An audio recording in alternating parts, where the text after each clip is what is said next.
Vijana hoye! Hebu tusalimiane namna hii nione wale ambao tumekuja hapa. Asante sana. Your Excellency, karibu sana Kisii.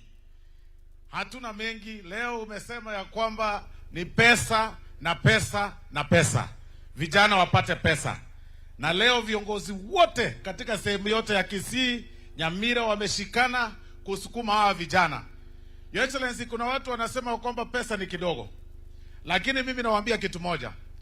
Mimi, Your Excellency, nikimaliza shule nilianza kuuza gazeti. Nikilipwa shilingi 5 kwa pepa moja.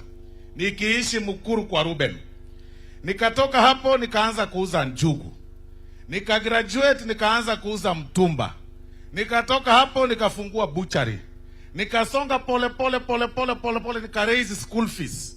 Nikaenda kuangalia akaunti yangu nikiendelea kufanya hizo biashara pole pole, nikijituma, nikilipa tithe, nikienda kanisani, nikifanya vitu vizuri, nikaangalia akaunti yangu iko sawa, nikaweka mdomo yangu sukari, nikarudi hapa nyumbani, sasa mimi ni mbunge. Sasa kuna watu hawajui ya kwamba small beginnings zinaweza kukupeleka mbali sana.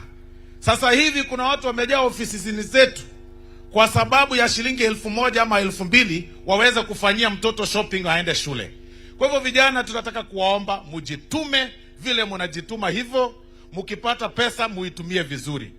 Serikali ya William Ruto ni serikali ya agenda. And that is why we are telling everybody ya kwamba sasa hivi ni wakati wa kazi, ni wakati wa agenda, wakati huo mwingine utafika. Wengine wote wakiwa na maneno kwa vijana na kwa Wakenya, walete agenda kwanza na sio complain huko kwanza. Walete agenda kwanza, waiweke kwa meza, alafu Wakenya wataamua wakati huo ukifika.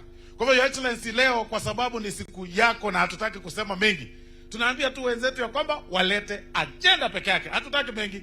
Agenda. Baada ya agenda walete candidate. Baada ya candidate ndio waongee juu ya IEBC. Huwezi anzia mwisho wa IEBC kabla hujaleta juu ya agenda, candidate then IEBC. Referee ataanguli kwa uwanja kwanza, players wapange kila kitu, tuambie ni nani ndio tuweke kuweza kujua ni nani anacheza wapi na wapi, ndio referee akuje.